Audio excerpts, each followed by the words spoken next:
কিশোৰীক যৌন নিৰ্যাতনৰ ঘটনাক লৈ উত্তাল হৈছে চিপাঝাৰৰ চিকিৎসালয়। চিপাঝাৰৰ বজনা পথাৰ সামূহিক স্বাস্থ্য কেন্দ্ৰৰ চিকিৎসকৰ বিৰুদ্ধে অভিযোগ উত্থাপন হৈছে।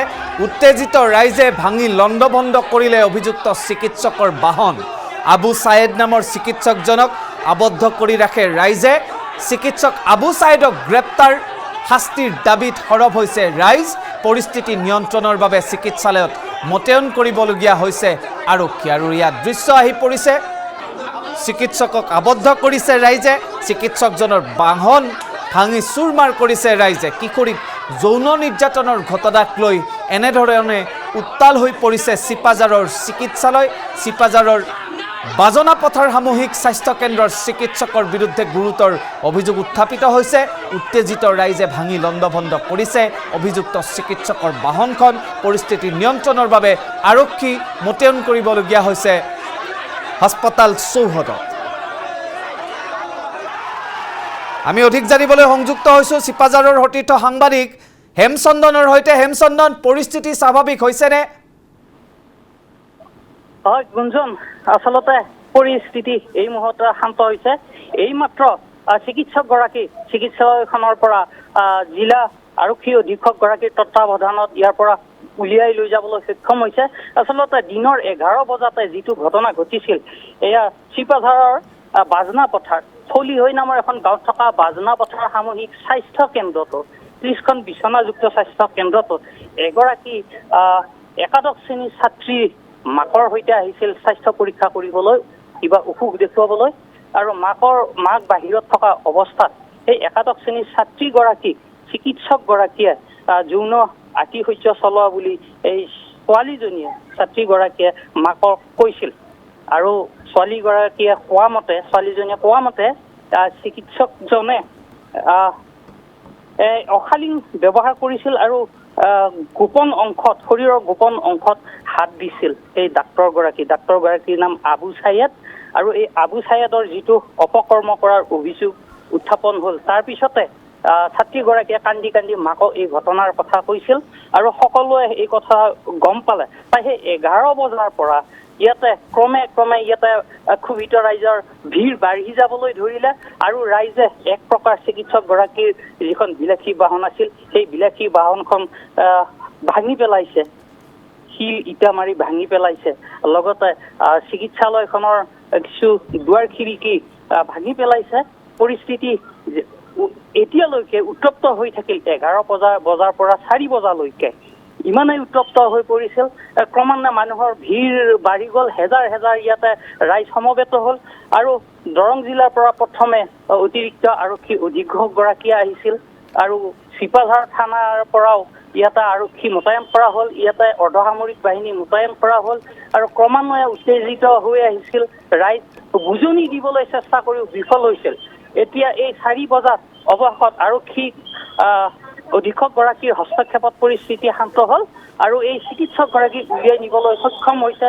ইতিমধ্যে মঙলদৈলৈ লৈ গৈছে, ইয়াৰ পৰা এইমাত্ৰ লৈ গৈছে।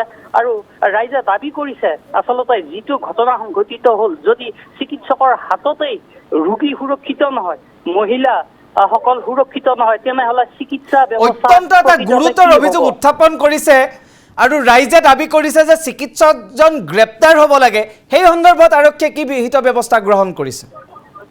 আৰক্ষীয়ে কৈছে, আৰক্ষী অধীক্ষকগৰাকীয়ে ইতিমধ্যে বাইট দিছে, তেওঁলোকে যৎপৰোনাস্তি চেষ্টা কৰিব যাতে দুখীয়ে উচিত শাস্তি পায়। আচলতে যিহেতু আইন আদালত বোলা এটা কথা আছে, আৰক্ষীয়ে সেই সংক্ৰান্তত একো ক'ব নোৱাৰে। আইনে যি বিচাৰ কৰে, আৰক্ষীয়েও আচলতে ইয়াৰ এক ন্যায়িক তদন্ত হোৱাৰ পোষকতা কৰিছে।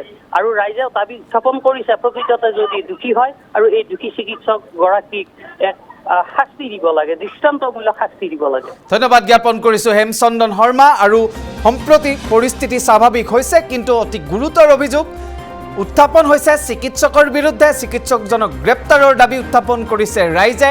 আৰু ক্ৰমাৎ ৰাইজ উত্তেজিত হৈ পৰিছিল, কিন্তু আৰক্ষীয়ে অৱশেষত পৰিস্থিতি নিয়ন্ত্ৰণ কৰিবলৈ সক্ষম হ'ল। চিকিৎসকজনক হাস্পতাল চৌহদৰ পৰা লৈ যাবলৈ সক্ষম হয় আৰক্ষী। কিন্তু ৰাইজে দাবী কৰা ধৰণে চিকিৎসকজনক গ্ৰেপ্তাৰ কৰা হ'ব নে নহয়, সেয়া কিন্তু এটা ডাঙৰ প্ৰশ্ন হিচাপে বিবেচিত হৈছে। ভাষ্য আহি পৰিছে, আগবঢ়াইছোঁ। আজি প্ৰায় 11টা বজাত এজনী মাইনৰ ছোৱালী হয়, প্ৰায় 12-13 বছৰীয়া। তেওঁৰ মাকৰ লগত পিঠিৰ অসুখৰ কিবা এটা বিষ লৈ আহিছিলে ডক্টৰৰ তাত।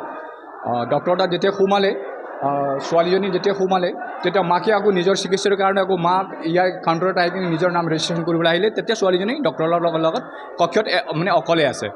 তেতিয়া মানে ডক্টৰে সুধিছে ছোৱালীজনীক, কি হৈছে তোমাৰ? তেতিয়া কৈছে যে মোৰ অলপ পিঠৰ মানে বিষ হৈ আছে, মোৰ সেইকাৰণে মই ইয়াত আহিছোঁ। তেতিয়া মানে তাত শুবলৈ দিলে ছোৱালীজনীক। শুই থাকোঁতে ছোৱালীজনীক মানে তেওঁ একদম বেড এটা ইণ্টেনশ্যন লৈ মানে চাৰিওফালে তাৰমানে টচ কৰি আছে। তেতিয়ালৈকে ছোৱালীজনী অনুভৱ কৰা নাই যে মোক ডক্টৰে মানে এটা বেড ইণ্টেনশ্যন লৈ কেনে মানে টচ কৰি আছে। তেতিয়ালৈকে ছোৱালীজনীয়ে ভাবা নাই। যেতিয়া ছোৱালীজনীয়ে আকৌ মানে কৰিব ল'লে, যেতিয়া তেওঁ বিভিন্ন মানে গোপনীয় অংগত যিটো অবজেকশ্যনেল মানে আমাৰ পাৰ্ট বুলি কওঁ, তাত যেতিয়া হাত ফুৰাবলৈ ধৰিলে, তেতিয়া ছোৱালীজনীয়ে ভয় খাই গ'ল। যেতিয়া ছোৱালীজনীয়ে ভয় খাল আৰু ছোৱালীজনীয়ে যেতিয়া গম পালে যে ডক্টৰে মোক এটা বেড ইণ্টেনশ্যনলৈ টাচ কৰি আছে, তেতিয়া ছোৱালীজনীয়ে আপত্তি কৰিলে। যেতিয়াই আপত্তি কৰিলে, তেতিয়া মানে ছোৱালীজনীকে দৌৰি আহি কিনে মাক ইয়াত আহিছিলে, মাকক মানে কথাখিনি গোটেইখিনি কৈ দিলে। তেতিয়া মাকে গৈ তাত যেতিয়া মানে ডক্টৰক মানে গালি পাৰিব ধৰিলে, তেতিয়া ডক্টৰে কৈছে যে মাইনা মই ভুল কৰিলোঁ আৰু এনেকুৱা নকৰোঁ, মই চৰি বুলি কৈছে। আৰু ইয়াৰ লগে লগে আমাৰ স্থানীয় কিছুমান যুৱক সকলো আহি কেনে ডক্টৰজনক মানে সোধা পোছা কৰোঁতে ডক্টৰজনেও মানে যিটো মানে ছেক্সুৱেল হেৰেছমেণ্ট উদ্দেশ্যে যিটো কৰিছিলে, সেইটো স্বীকাৰ কৰিছে। সম্পূৰ্ণৰূপে ছেক্সুৱেল হেৰেছমেণ্ট হয়, তেওঁ মানে ডক্টৰজনে স্বীকাৰ কৰিছে। আৰু সেই উদ্দেশ্যেৰে মানে ডক্টৰে মানে ছোৱালীজনীক বেড ইণ্টেনশ্যন লৈ মানে টাচ কৰিছে। ডক্টৰজনৰ নাম হৈছে আবু ছায়েদ। তেওঁ বোলে ইয়াত নতুনকৈ জইন কৰিছে, বেছি দিন হোৱা নাই, এমাহ 2 মাহ। আবু ছায়েব নামৰ ডক্টৰজনে ইয়াত মানে নতুনকৈ যোগ কৰিছে। আমি দেখা নাই কিন্তু ডক্টৰজনক এটা বেড ইনচেণ্টন লৈ। আৰু আমাৰ এই অঞ্চলটো বাজানাপটৰ গ্ৰাম্য চিকিৎসালয় হৈছে অত্যন্ত পিছপৰা অঞ্চলত যিসকল দুখীয়া গৰীব মানুহ ইয়াত মানে চিকিৎসা ল'বলৈ আহে। এই ছোৱালীজনী মাইনৰ ছোৱালীজনী অত্যন্ত গৰীব ঘৰৰ ছোৱালী হয়। তেওঁক যদি এনেধৰণৰ ব্যৱহাৰ কৰা যায় ডক্টৰে, তেতিয়াহ'লেতো ইয়াত কোনো ধৰণৰ চিকিৎসা ব্যৱস্থা মানে কালিলৈ টিকি থাকিব নোৱাৰে। সেইকাৰণে আমি প্ৰশাসনৰ ওচৰত আমাৰ এটাই আমি দাবী জনাইছোঁ যে আপোনালোকে এটা ব্যৱস্থা লওক। এনেধৰণৰ ৰেপিষ্ট ডক্টৰক আপোনালোকে একদম মানে ডিউটিৰ পৰা হওক বা চাকৰিৰ পৰা আপোনাৰ টাৰ্মিনেট কৰক। লগতে পক্সো, ইয়াতো যিহেতু পক্সো আইনৰ জৰিয়তে আমিও যাম, থানাতো যাম, FIR কৰিম। পক্সো আইনৰ জৰিয়তে ডক্টৰক একদম কঠোৰৰ পৰা কঠোৰতম শাস্তি দিব লাগিব।